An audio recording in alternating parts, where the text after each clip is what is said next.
Donc bonjour à tous, aujourd'hui je suis avec Frank Ropers, vous allez bien? Bah écoutez, je suis en pleine forme, merci. Bonjour. Donc pour ceux qui ne vous connaissent pas, vous êtes un ancien athlète de haut niveau, vous pratiquez les arts martiaux et sports de combat. Vous pratiquez notamment le Viet Vo Dao, la boxe française, la boxe thaïlandaise. Donc depuis combien de temps vous pratiquez ces arts martiaux et sports de combat? Alors, j'ai 55 ans dans même pas 10 jours et j'ai commencé à l'âge de 14 ans. Donc ça fait 41 ans. D'accord, et aussi vous pratiquez le Penchatsilat. Est-ce que vous pouvez expliquer aux auditeurs en quoi consiste ce sport? Alors déjà, c'est pas un sport, c'est un art martial. Ah pardon. Non, il n'y a pas de souci. En fait, ce qui différencie le sport d'un art martial, c'est un sport, il y a des règles pour protéger les personnes qui combattent. Pour préserver leur intégrité physique. Par contre, dans le Penchatsilat, c'est un art martial. Il y a une dimension spirituelle, une dimension énergétique, il y a une dimension combat, où là, on utilise toutes les armes du corps, ainsi que les armes comme les couteaux, comme les bâtons, contembantes et coupantes. Et il n'y a pas de règle. C'est la différence, c'est qu'il n'y a pas de règle, puisqu'on n'est pas tenu à un échange sportif. Donc on peut pratiquer des coups interdits. Donc on fait tout ce qu'on veut. Exactement, passer vers les cheveux, faire des torsions cervicales, taper dans les genoux, voilà, il n'y a pas de règle puisque on est censé contrôler. Alors après au corps, on contrôle pas trop, sauf sur les articulations. Et par contre, on contrôle sur des points vitaux. Par contre, l'intérêt, c'est qu'on peut s'exprimer sans règle. Tout peut passer, la tête, les poings, les pieds, les coudes, les genoux, c'est ce qu'on veut. Ah, donc tout est permis. Donc aussi, vous étudiez le Qigong Kong, je ne sais pas comment ça se dit. Ouais, Qigong, il y a deux façons. Bah, ouais, tout à fait. Parce que dont je parlais, il y a la dimension spirituelle, il y a la méditation. Ça, c'est le volet, on va dire, mental. Oui. Avec tout ce qui est méditatif, concentration, visualisation, voilà. Et puis, il y a l'aspect interne, dont je parlais tout à l'heure, qui est un autre volet, où là, on travaille, alors, il y en a qui travaillent l'aspect purement, on va dire, thérapeutique pour la santé. Donc, ça, c'est un Qigong plutôt médical, de relaxation. Et il y a un Qigong qu'on appelle martial, celui que je pratique, ce que font un peu les moines Shaolin, pour renforcer le corps. Renforcer le corps pour mieux accepter les coups, et puis pour être beaucoup plus puissant lors de ses frappes, en mobilisant son énergie sur un membre, ce qui permet à l'impact d'être beaucoup plus puissant. Justement, j'avais une question, mais vous y répondez à moitié. Je voulais vous demander, est-ce que vous pensez que dans le combat, il y a une partie du combat qui se fait mentalement? Alors, 70%, alors en combat réel, c'est 70-80%. Ah oui. Donc le résultat final, c'est lié à 70-80% de son mental, sa détermination, sa capacité à mobiliser son énergie pour se battre. Et les 20% qui restent, c'est la technique, la condition physique. Après, on peut réduire, si on est un bon combattant, qu'on est expert en self-défense, on peut augmenter le capital mental, capital physique, technique, à 30-40% et 60% mental. Parce que, par contre, quelqu'un qui est débutant, quelqu'un qui a quelques années d'entraînement, ce qu'on va lui faire travailler en premier, c'est la confiance en soi, détermination, et c'est 70%. Par contre, sur un ring ou en combat, c'est plus équilibré, on va dire c'est 50-50. Ah oui, donc oui, le mental c'est très important dans un combat. Ouais. Voilà, à tel point que lorsque je fais on voit dans mes tutos, les tutos que je fais sur YouTube pour faire connaître l'art martial et aider les gens à mieux se défendre au cas où. En fait, j'insiste beaucoup sur l'aspect, alors quand je dis mental, c'est vaste, c'est l'aspect vigilance, c'est observer l'environnement, c'est mieux se connaître, c'est connaître ses capacités, ça c'est plus facile. Quand on se connaît déjà mieux, on sait déjà mieux ce qu'on est capable de faire par rapport à une agression. C'est la capacité à concentrer son énergie quand il faut, c'est la capacité à mobiliser son corps quand il faut. Après, c'est connaître tous les effets du stress sur l'organisme. En état de choc, quand on est agressé, on est stressé, la peur. Donc, mieux la connaître pour mieux la gérer. Une fois qu'on est identifié, qu'on arrive à la gérer, on peut mieux se défendre. Et après, on rentre dans la technique. Et quand on a compris un peu comment fonctionne un corps en stress, aussi bien son corps que celui de l'autre, pourquoi il agit comme ça, il y a une raison, il y a pas de raison. En fait, on est beaucoup plus à l'aise, ce qui va générer une confiance. Et après, on met les outils techniques. Après. Et quand on mélange les deux, on arrive à quelque chose de très positif. Du coup, comme ça, on apprend déjà, quand on est en condition, on apprend à comment se défendre et après, on apprend le côté technique. Voilà. En fait, quelqu'un, par exemple, après, c'est une fonction de l'âge, en fonction du profil psychologique. Par exemple, quelqu'un qui est, on va dire, très timoré, qui ne s'est jamais battu, qui a peur des coups, qui a peur d'en donner, il est évident que ce que je vais travailler en priorité, c'est le mental. Oui. Pour l'aider, moi je fais de l'hypnose, je pratique l'hypnose, la sophrologie, je vais l'aider mentalement, je vais lui expliquer ce que c'est qu'une agression, les types d'agresseurs, je vais lui expliquer ce que c'est que cet environnement d'agressivité et d'agression. Une fois qu'il voit les limites, aussi bien ses limites que celui de l'autre, il peut voir où il se place. Moi, je vais tout de suite voir à quel niveau, le curseur, à quel niveau il se place. S'il est plutôt timoré, je sais que je peux apprendre toutes les techniques de combat du monde. Il ne pourra pas les placer puisqu'il va être complètement anesthésié par le stress. Par contre, si je diminue son stress avec des techniques qui sont liées à la PNL, qui sont liées au yoga, il y a plein de techniques. Pas de relaxation, c'est des techniques pour mieux apprendre à gérer son stress en conflit. En fait, déjà, là, je vais arriver sur un terrain où il va être beaucoup plus apte à se défendre. Et après, je vais lui apprendre les techniques. Par contre, si je tombe sur quelqu'un qui est du genre combattant, qui est du genre aimé se battre, et puis qui a envie d'apprendre la technique de self-défense, lui, le mental, il est déjà prédisposé. Donc, je vais moins travailler le mental plus la technique. En fait, j'adapte le pourcentage technique mental en fonction du profil de la personne. Donc c'est pas le physique qui compte dans le combat. Il y a une part de physique, mais c'est Oui, pas la plus importante. Vous avez quelqu'un de 50 kilos qui est déterminé, on est une femme, on tape son enfant, qui est déterminée, qui a la rage et tout, sans qu'elle ait un physique important, elle peut avoir le dessus sur quelqu'un. Par contre, quelqu'un de très costaud, très musclé, costaud, mais qui a peur de se battre, qui timoré, qui a peur de lui, qui a peur des autres, ça arrive. Dans ces cas-là, il a beau être costaud. Hein. Si l'autre est déterminé, il le mettra hors d'état de nuire. Oui. Voilà. Par contre, si les deux personnes sont aussi bien déterminées l'une que l'autre, c'est le costaud qui l'emportera. Oui, parce que le physique, là, fera la différence. Voilà. D'accord, donc après, en 1996, vous avez créé l'académie Frank Ropers. Et dans quel but avez-vous créé cette académie? C'est très simple. Donc j'avais déjà 12 ans de penchak, donc je commençais déjà à enseigner depuis un certain temps. Et en fait, si je l'ai créé, c'est parce que j'ai toujours eu l'idée de le développer. Et pour développer, il faut une structure. Et une structure qui soit reconnue par l'État, par le ministère. Donc il fallait créer des diplômes reconnus, des diplômes fédéraux, des diplômes d'État, parce que c'est obligatoire. C'est mon arts martiaux. Il n'y avait rien. Donc moi, j'ai commencé par créer la structure. J'ai commencé par coucher sur le papier tous les grades que j'ai créé, parce que c'est moi qui ai créé les grades en fait. J'ai créé des niveaux de ceinture. J'ai fait un référentiel technique pour les gens s'y retrouvent. Une fois que ça a été créé, j'ai commencé à travailler avec des gens et ensuite je l'ai présenté à la fédération, qui l'a accepté, qui l'a validé, et après j'ai pu développer. Et comme j'avais dans l'idée de développer, je me disais qu'à un moment donné, j'allais passer de un club à 2, 3, 4, 5. Pour développer des clubs, il faut des enseignants. Et pour avoir des enseignements, il faut les former. Pour les former, après, ça c'est mon boulot, par contre après il faut les diplômer pour qu'ils enseignent de manière légale. Donc en créant l'académie, j'ai créé une structure de développement où j'ai formé les gens de A à Z, où j'ai pu former les professeurs, et je suis arrivé comme ça à une quarantaine de clubs. C'est impressionnant. Voilà. C'est un but de structuration. Voilà. Et vous savez, au jour d'aujourd'hui, combien d'adhérents comporte votre académie environ? Ouais, ça oscille entre 1000 et 1500. Je sais que j'en ai eu à peu près sur les 20 ans, je suis à plus de 30 000, quoi. À 37 000, je crois, un truc comme ça. Ouais, c'est impressionnant. Je ne cache pas, je compte pas, mais ouais. J'ai formé, non, pas contre mes mains, hein. Entre les élèves que je vois en stage, les élèves qui sont dans mon académie licenciée, on est à 35 000, 37 000. Aussi, sur YouTube, vous fonctionnez très bien avec la chaîne qui a plus de 400 000 abonnés. Ouais, c'est ça, ouais. Ouais, ça, c'est impressionnant. C'est comme ça que je vous ai connu. Je voyais la vidéo qui tournait, et c'est très utile, les vidéos que vous faites. Je vois, on en parle beaucoup autour de moi. Ouais. Bon, en fait, c'est pareil, hein. YouTube, c'est vraiment le fruit du hasard. Alors, qu'est-ce qui s'est passé? Moi, j'ai quand même un âge où on n'est pas youtubeur à mon âge, c'est très rare. Donc un jour, on m'a dit, écoute Franck, t'es à l'aise devant une caméra, est-ce que tu veux essayer de faire un petit tuto de penchak? Donc j'ai fait du penchak. Et puis j'ai vu que le penchak, c'est compliqué pour les gens qui connaissent pas, parce que c'est un niveau technique assez important où il faut avoir des bases. Ils m'ont dit, moi, ce qui m'intéresse, c'est avoir quelques outils techniques pour m'en sortir et me rassurer en cas de conflit. Je lui ai dit, j'ai essayé de faire un tuto, donc c'était un fameux tuto de self-défense. Et puis j'en ai fait un deuxième. On m'a demandé des trucs. En fait, on m'a envoyé des mails, des SMS en me disant, j'aimerais bien que vous fassiez ça. Je lui ai dit, tiens, je vais le faire. En fait, j'ai répondu à la commande des gens.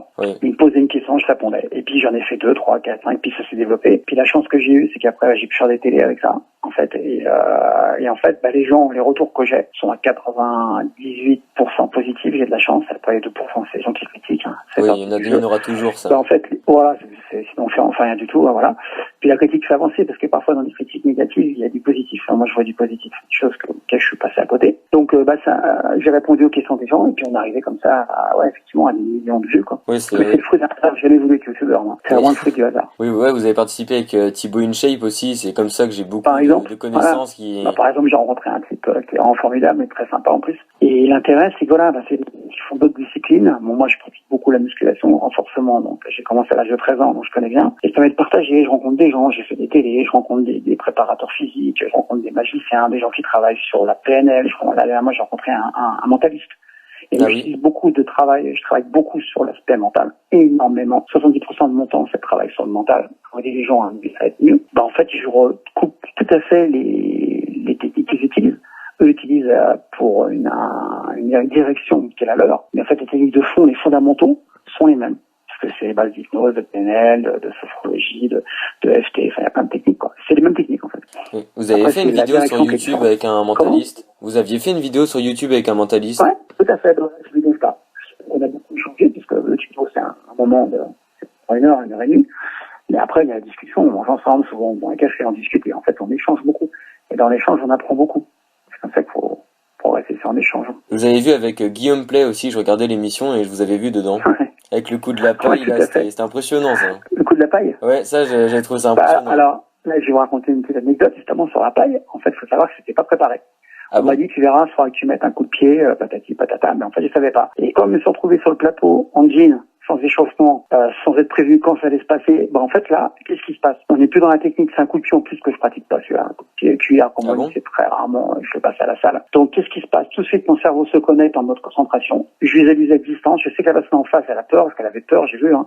Donc, si elle bougeait, je lui enlevais la mâchoire. Oui. Donc, il fallait que je sois capable de me concentrer, de calculer la bonne distance, calculer la bonne hauteur, ce qui était assez grand, en jean, sans échauffement, tout ça, je me suis connecté, mon mental, je me suis mis à l'intérieur de moi. Voilà, j'ai déjà visualisé l'image, mon geste était déjà visualisé, les capteurs dans le corps étaient programmés, donc c'est passé tranquille. Vous prenez quelqu'un qui est entraîné et qui est pas capable de faire ça, il touchera. Oui, voilà, et la différence, c'est que je suis pas meilleur que tout le monde, simplement avec le temps. J'ai appris à contrôler mon corps, mon esprit, à passer c'était en direct en plus, faut le savoir. Oui, passer en direct, concentration, c'est passé tout seul. Et même la personne qui m'a accompagné m'a dit, j'ai halluciné parce qu'il me dit, pour moi, c'est impossible. Quand je t'ai vu te lever, oui, parce qu'il a dit, lui, c'est un pratiquant d'assez bon niveau. Il m'a dit, tu te rends compte, t'avais tous les paramètres contre toi. À froid, capeur, en jean, sans se connaître. La paille, moi, c'est pas mon truc, je suis pas un mec qui fait du show dans les boîtes de nuit, Oui. N'empêche, je n'ai pas paniqué. T'as vu, je me suis concentré légèrement, j'étais connecté, j'étais dans ma bulle. Ça, c'est une sorte de visualisation, concentration optimale. Voilà. Et c'est ça, les arts martiaux, en fait. Ouais, ça, parce que en plus à la télé, on peut vite se déconcentrer en voyant les autres à côté qui rigolent et le drame peut arriver. J'ai eu zéro stress puisque je suis capable de me connecter, me déconnecter à volonté. Et ça, c'est le travail du mental. C'est pour ça que je dis toujours à mes professeurs, à mes élèves, les arts martiaux permettent de se défendre, elles permettent aussi d'être mieux. C'est vrai que je suis coach de vie, c'est d'être mieux dans la vie pour, en fait, aider les autres, être meilleur pour aider les autres, mais aussi travailler sur soi. Et une fois qu'on se connaît mieux, les rapports avec les gens, la communication avec les gens est meilleure. Aussi bien avec ses enfants, qu'avec sa femme, qu'avec des amis. C'est qu'en fait, en connaissant bien notre mode de fonctionnement, en fait, c'est plus facile de se connecter avec les autres. Ça s'appelle, en fait, c'est une sorte de synchronisation qu'on appelle en PNL. On synchronise mieux avec les gens. Ouais, le mental, c'est vraiment important et dans tout en plus. C'est hyper important au quotidien, pour tout. Moi aussi, j'ai des auditeurs qui ont demandé de vous poser des questions. Donc, il y a Baptiste qui demande si les sports de combat vous ont déjà servi dans la vraie vie et si oui, dans quelles circonstances? Alors, on va dire que ça m'a servi quand j'étais un membre de la sécurité, parce que pendant 10 ans, j'étais leader dans les boîtes de nuit, je faisais de la protection rapprochée, donc ça m'a servi. Mais encore une fois, ce qui m'a plus servi, c'est la capacité à être vigilant et à tout de suite intervenir quand il fallait. Oui.